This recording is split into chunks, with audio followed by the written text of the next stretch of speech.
Good morning, everybody. I'm Vincenzo Calla, president of OHSCA, and I'm glad that you are able to join us today. Today, we are glad to have the MP for Oshawa joining us, Dr. Colin Carrie.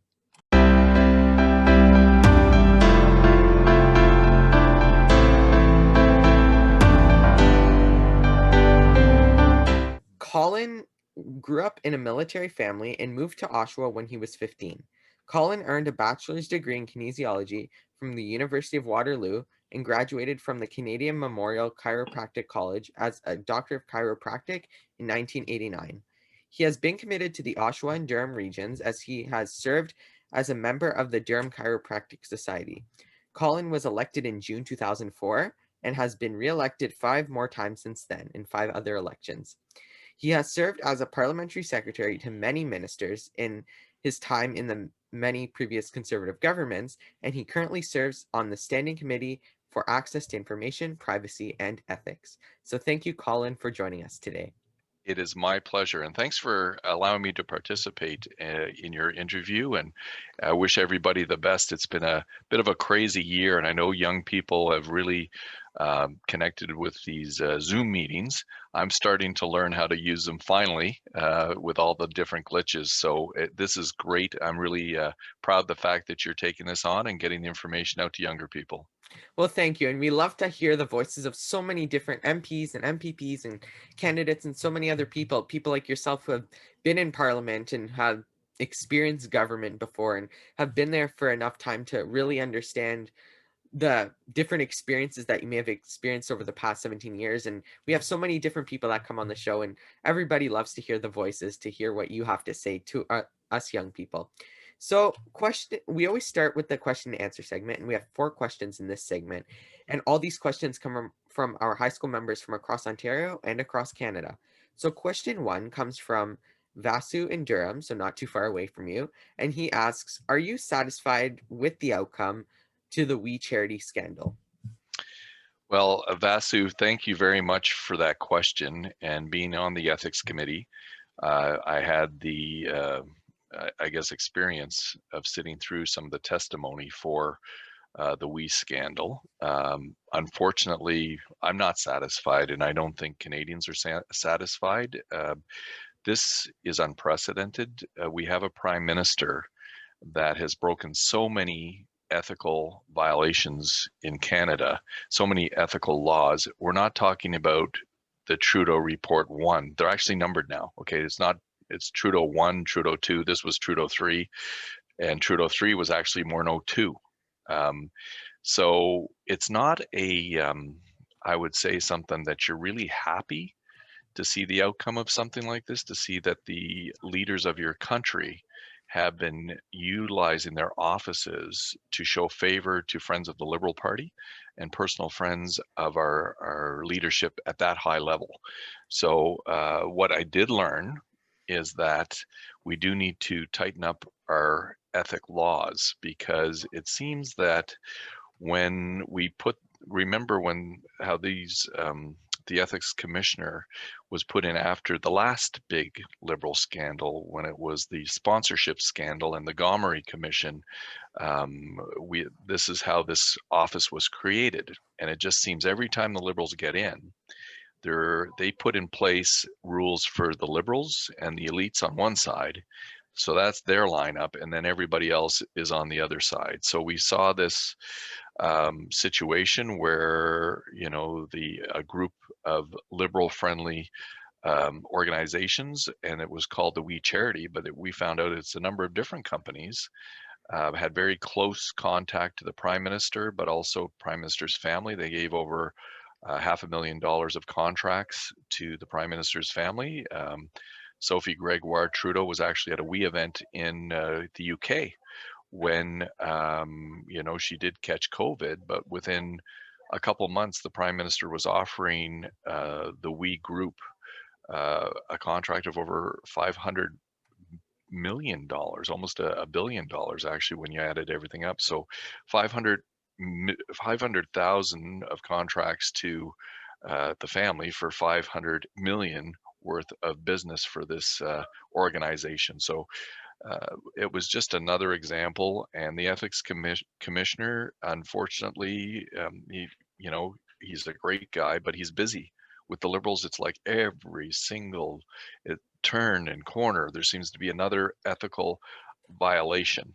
And we've never seen a more bumbling, incompetent group of individuals running the country, but with such ethical challenges. What kind of example are they setting for our country, our citizens, and our young people when you see the highest office holders in the country being brought forward over and over and over again? So um, to say that I was happy with it, Vasu, I gotta say I wasn't.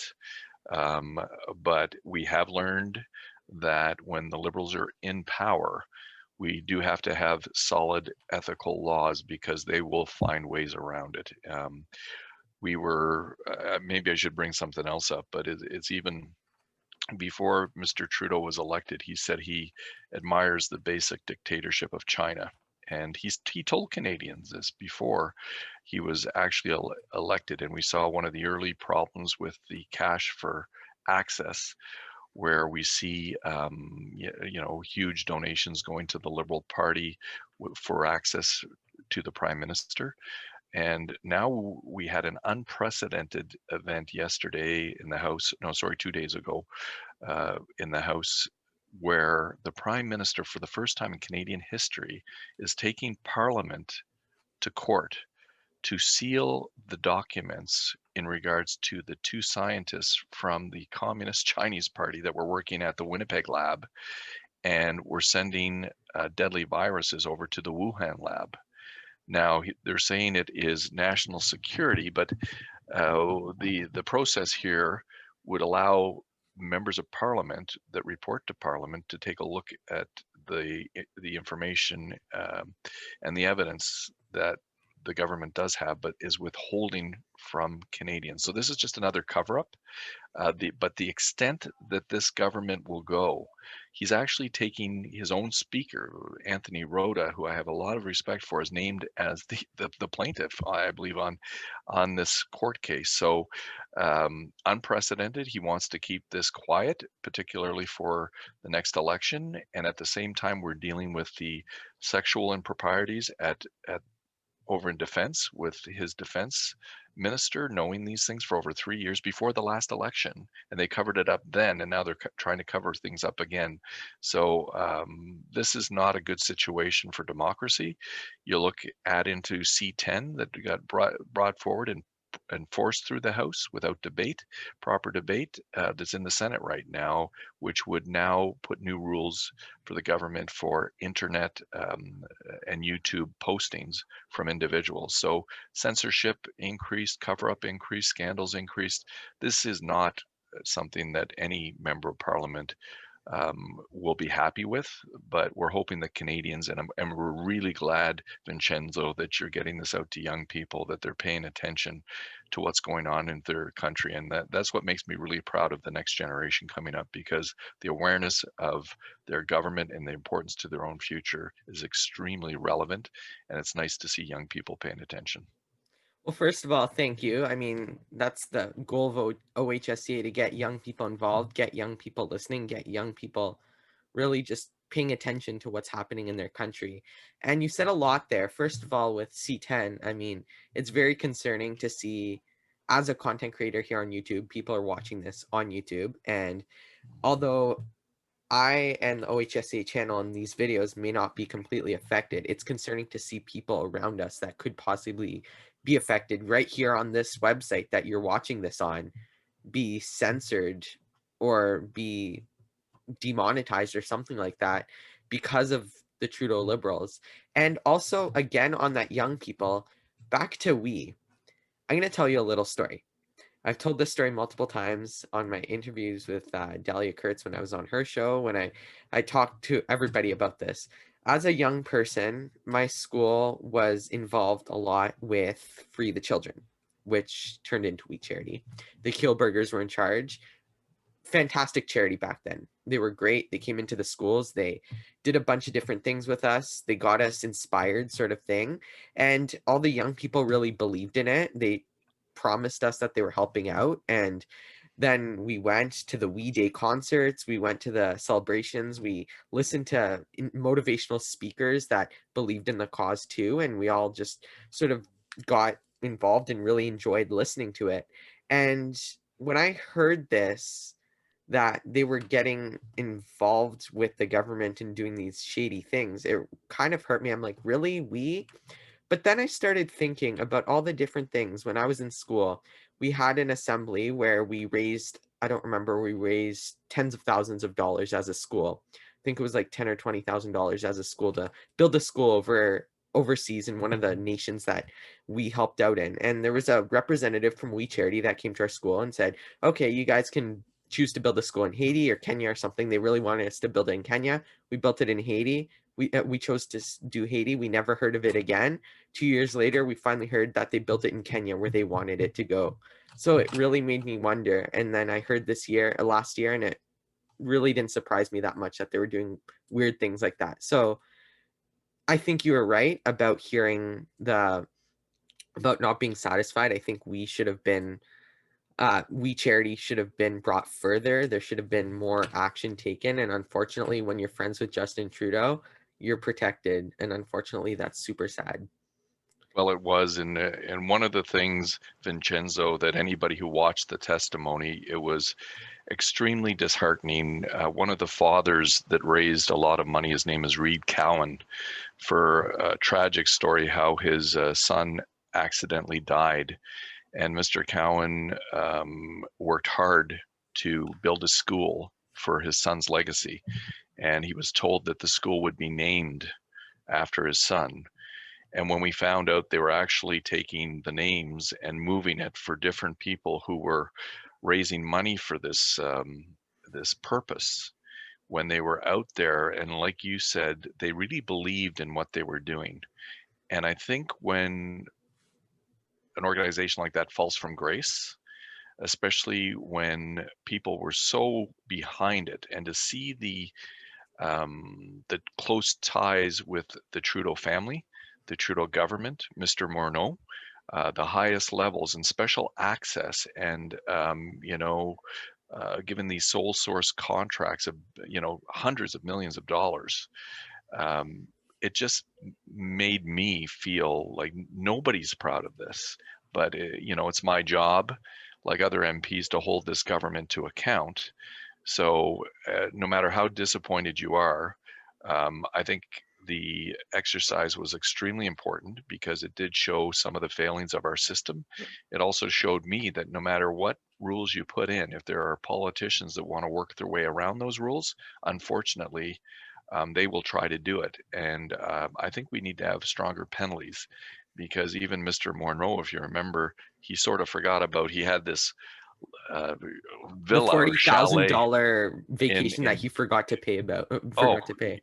and I'm Yeah. sure all the students listening, they forget about paying $40,000 for their vacations every year, or the fact that he forgot he had a chalet in France. Well, this is understandable. We all forget about our chalets in France. That's It's what such a happens when common you're a thing. mega rich billionaire whose family Oh, is rich, whose wife's family is rich, who is so caught up in the everyday, well, not the everyday, well, the everyday life of a rich person who is just living his life working in parliament. So it really is it's unbelievable. And that's the problem, because these guys, they have these stories and nobody believes a thing that they say.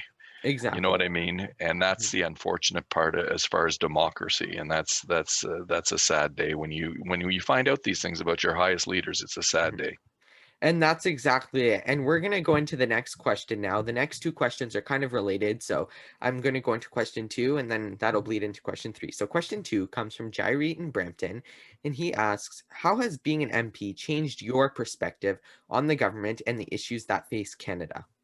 And it was Jareed, was it? Jaireet from Brampton. Yeah. Jareed, excellent. Yeah, uh, when you're not involved in politics, and I should back up a little bit. You read my bio. My dad was someone who served and put on our uniform. I've always had a feeling that it's everybody's duty to get involved in our country. And I've always been very proud of our country, and I acknowledge anyone who puts on a uniform. Um, to the highest standards, because Canada is the country we are. We're not perfect, but it's because of our men and women in uniform, because freedom is not free.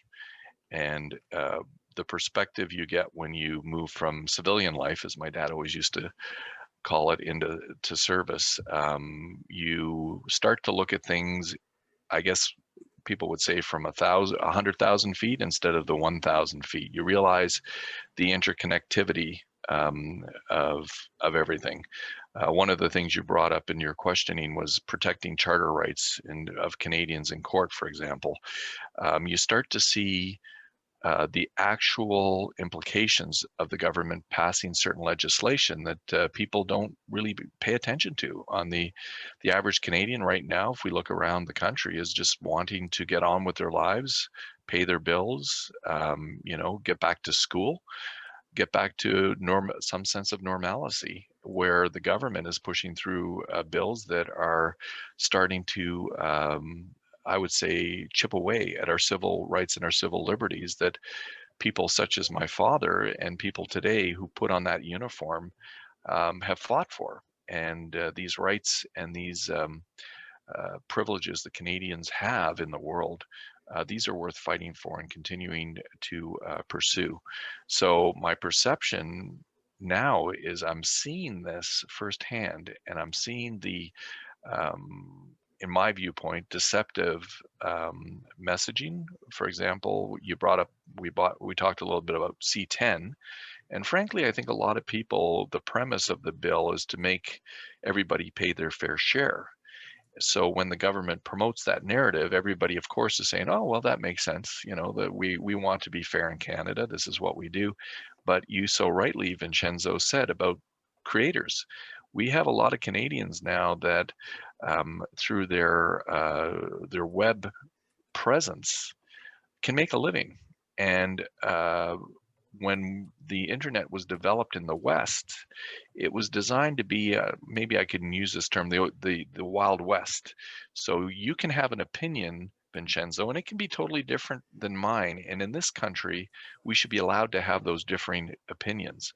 So I believe it was Jarit from Brampton mentioned, perspective on things. I'm seeing our rights and our privileges being chiseled away. And if you don't represent the chosen opinion of the government or the experts that are chosen by the government, we're seeing unusual censorship across the internet now compared to any other time that I've seen. Just the We can look companies at, alone do enough censorship themselves. I mean, there's lots of strict rules from Twitter, on Instagram, Facebook, even on YouTube. I think that on YouTube they have a good control over what does and doesn't go out. They have a pretty good control over hateful content, and I think that YouTube is good enough on their own. I don't think they need the government getting involved to tell them further what not and what they can and can't do, and what people on YouTube can and can't do. exactly. And if we want to be promoting originality and entrepreneurs on YouTube and different platforms, as you said, they're already censoring. You hear from doctors who have different opinions, and they use words that suddenly they're canceled because they have a different opinion. And to see the government starting to tighten up even more than these companies, and frankly, I'm like you.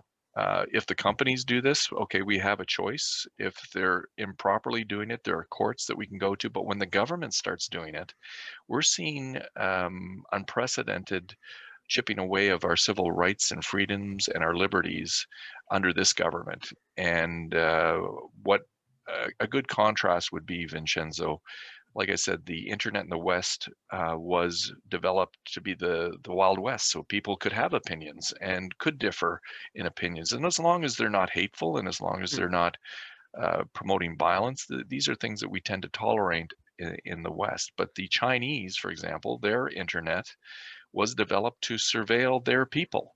They got social scores. If they go on the internet and they have, let's just say, unapproved opinions and comments, they get hit for that. And now we're seeing a government that is refusing to ban Huawei, for example, something they said they would do within 6 months when they got elected over 6 years ago. Why are they continuing to pander to this Chinese Communist Party? We have people fleeing China, coming to Canada for freedoms, are telling us these things. We have to start listening to our Chinese community here in Canada to be aware of what will happen if we allow the communists in Beijing to start taking control of things like our internet, and the ideas that they're promoting on the internet. I think is the ideologies can be much more dangerous. Well, before we go on to the next question, I do want to mention how I think you brought up a good point, how people are kind of tired of seeing the government sort of limiting what they can and can't do. Especially over the past year, we're seeing with the federal government and to a certain extent the provincial government as well. People are tired of seeing the premiers and the prime minister sort of having more rules than usual, and people are tired of seeing the government in their lives. That's why, like, people in Ontario voted PC because they voted for smaller government, for less government interference in their lives. And I think that people are tired of that, and I think that the federal Liberals, by just introducing more legislation that will continue to stick after the pandemic, when after the pandemic they should be, I guess, sort of not as intrusive in our lives as they were during the pandemic.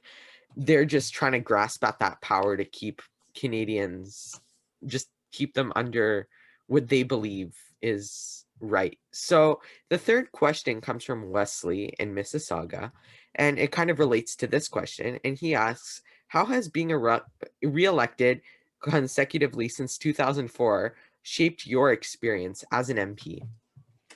Well, Wesley, thank you for that. I'm now seen as one of our veterans. When I was first elected in '04 was a real eye-opener. I remember talking to Prime Minister Harper, and he said, we never thought we would win Oshawa. If you know the history of Oshawa, it was Ed Broadbent's seat, which, the head of the NDP. And I remember winning it in '04. He said, we never thought you'd win there. And he said, '06, we never thought you'd win there. And then once we started winning, he just kind of went, good on you guys, because these are the type of seats that we do have to win. But I am seeing changes. Just we talked a little bit about opinions, freedom of speech.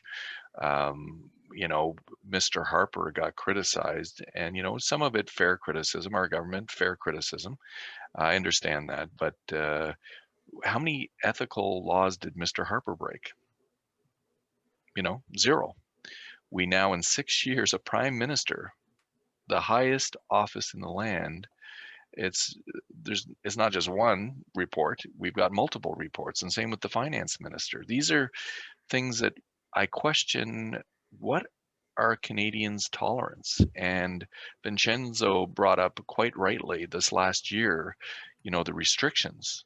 And these are rights and freedoms that we have to move, to relate to people, to meet, and they have been curtailed. And it's supposed to be for a very temporary, short period of time. And what my concern is that Canadians are almost getting used to it. And it almost seems that Trudeau is kind of going, well, we'll give you these freedoms back if you do what we say and if we want and if you support us. It's like that But video of it's, Krista Freeland who called it a political opportunity. Do you remember that? Did yes, you see that video a while exactly. back where she said Oh, COVID has been an epiphany or something like that? So it's unbelievable. And when you look at the quotes coming from them, even the World Economic Forum video that's been sent to me by many people, by I remember that. 2030, Yeah, yeah. you will own nothing but be happy. And these are groups that the Prime Minister and Ms. Freeland have been attending. And you have to start thinking, what is going on here? You look at the comments, as I said, the Prime Minister actually said he admires the basic dictatorship of Canada. Canadians voted for him. He said we need to be the first post-national state. Okay, and Canadians voted for him. He said Canadians don't have any true identity. Well, you know what, Vincenzo and Wesley, when we stand up and we sing the Canadian anthem, we say that we are true, we are North, we are strong, we are free. That tells me something, that we believe in something as Canada. And Canada is worth fighting for. Canada is worth standing up for. Canada is worth to be proud to be Canadian. As And if demonstrated with your you aren't, father and oh, Aaron O'Toole and all these people that have fought for Canada. exactly. And our leader has put on the uniform. And that's one of the things that brings credibility to Aaron O'Toole and credibility to what he says, because he's just not talking the talk, he's walked the walk. When he was And wearing uniform, Justin Trudeau was wearing blackface. Think about that. it's, you know what, I don't want to think about that. I don't Unfortunately, it's want to think sad. about the leadership that we have in this country because, and frankly, Vincenzo, I've been around a while, and I have, my own mother voted Liberal back in the days with Mr. Trudeau Sr. and John Turner. She really came from down east, and that's what she believed in. But she is no longer a supporter of this Liberal Party. More and more Canadians, like friends of mine who are Liberals, are disappointed because these are Liberals that we may argue and disagree ideologically, but they're competent people. They're competent. They believe in our country and they are doing the best that they can. We seem to be having a group now that is stuck on this the woke mentality, this left-wing agenda that seems to be, instead of uniting our country, we're more divided now than I've ever seen in my 17 years, Wesley. Like when Mr. Harper got in, if you remember, the Bloc Québécois, when he got elected, was a big party. It was, I believe, #2 in the House. That there was a separation out west. There was the alliance, and people saying the West needs in. Mr. Harper brought it together, and when we left, the Bloc Québécois was pretty much non-existent, and there was no separation desire from out west. Look, fast forward 6 years, and this guy says Canada's back. Well, yeah, we're back at the line. We now have the Bloc Québécois again a force in Quebec. We have the Wexit, the Maverick Party out west. We're being divided, whether it's our culture, our religion, our skin color in this country, because the Liberals like the politics of division. And if we want to live in a multicultural society, we have to get along. We have to start focusing on what brings us together, and that is Canada. That's what we stand for. That is our rights, our freedoms, and this country that many people fought and died for. We should be proud and start talking about that. Not that we should turn the page and not recognize the problems and challenges we had in the past. We need to recognize the pros and the cons of this country, but we have the greatest days possible ahead of us. And young people such as you, we have to allow you to take up that torch, because I believe in Canada, I believe in our country, I believe in our values and our principles. And I'm so proud that Vincenzo can bring a group of you together, like-minded, that believe in our country too. Well, that's a great way to end that question on. And we have one more question, which we'll get through a little quicker because I want to get to the last segment as well in a reasonable time frame. But I think that it's important to remember how, when Canadians go to the polls, how life was in Canada 6 years ago and how life in Canada is now, and sort of compare and contrast where we are. Like you mentioned, how the Bloc Québécois is they're the third most party now. That it's not the NDP, it's the Bloc Québécois that's the third party behind the Conservative Party. And you see in the West, people are really upset over Justin Trudeau neglecting them. We see that in the West, they're struggling. They've been struggling for a long time, and the devastating news about Keystone as well, and how the Canadian government really isn't standing up for them either. I mean, we see a lot of concerns there. So Canada needs to come back together, and hopefully I'm confident that under Aaron O'Toole as a prime minister for Canada, Canada can be restored once more and come back together and sort of work together again to make one great prosperous nation. So question 4 is our last question of this segment, and we have the last question about young people getting involved. So Mackenzie from Burlington wants to ask, how can we protect the rights of Canadians against courts who continue to rule violations of the Charter? Well, great question, especially at this time, Mackenzie, because as we've spoken throughout this interview, we've talked about how our charter rights and freedom have been challenged, especially during this COVID epidemic. And I think we need to be vigilant because we're seeing these laws being introduced. As we mentioned, C10 is one of them, but they introduced, I think, the last day, a law on hate speech. And we really have to take a look at this because it's getting to a point where it will be allowing the government to decide. And there already are definitions out there. So for us and for young people moving forward, vigilance, paying attention, really focusing on the parties out there that really represent you and where you want to see the country move forward. I think that's going to be incredibly important moving forward. And Mackenzie, I'm just glad that you're aware of it. I really am, because there's so many people out there today that just are going on doing their things every day, and a lot of kids in school, they're not being taught this. They're being taught all kinds of other things, but we should be focusing on what makes Canada strong. And under Mr. Trudeau, we've seen a devastation to our energy sector. Our softwood lumber he's had over 6 years to make that agreement. He messed that up.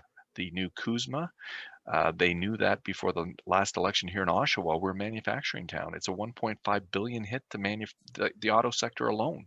So he's devastating our manufacturing, our mining sector, because of very extreme environmental regulations that cause uncertainty and lack of investment in our country. We're seeing Canadian companies picking up and going elsewhere to invest because of the uncertainty that Mr. Trudeau has put into our country in the matter of 6 years. So I'm concerned, I'm worried, because I see our country, we had strengths in the world, whether we want to call that our energy sector, our mining, our manufacturing, our softwood lumber. All these industries have been attacked internally and destroyed by Canadian policy put forth by the Liberals. So those decisions need to be reversed. They can be reversed, but we would need a strong, stable, majority Conservative government to do that. Like Stephen Harper said back in 2011 about electing a strong, stable majority Conservative government. And like you just said, I think that it's the time. I think Canadians have had enough. I hope Canadians have had enough. And I hope Canadians can put their trust in Erin O'Toole to become the next Prime Minister of Canada. So the last segment is called Advice for the Next Generation. And we ask this to every single person that comes on the show. So we want to ask about how young Conservatives can get involved. So what do you think young high school Conservatives can do in order to get more politically active? What is one piece of advice that you would give them? I would say if I only had one piece of advice is to get involved in the electoral process. So the process from a municipal level, we need more Conservatives elected in municipal governments. We need them in regional governments, provincial governments, and federal governments. So that doesn't mean just sitting by and watching the election pass in front of you. I would recommend that this is your country, this is your future.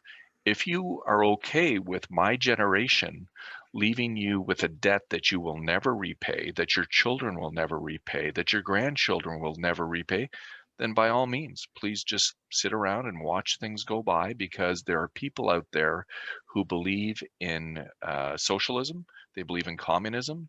They are moving our country, unfortunately, that way. We've seen policies such as universal basic income, which would cost us 85 to 95 billion dollars.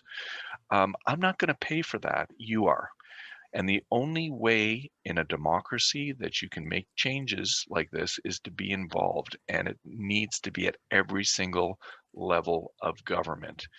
Get yourself experienced campaigning, become candidates yourself, so that you can see what's going on from the inside out, and make a commitment that you love this country, you want to see Canada lead in the world, and that our best days are ahead of us, because no other country in the world has the resources, has the people, has the ability to be the best country in the world, and that is Canada. That's a great way to end off. And we talk with so many people, and getting involved really is the biggest thing. And rather sooner rather than later, I'm guessing. And this is coming out August 10th. So we could be, like I said with Carrie Lynn Finley last week, we could be in an election at this point right now when you're watching this video. And most likely at some point, somebody who's considering voting for Colin Carrie for Oshawa will be watching this video during an election time, hopefully.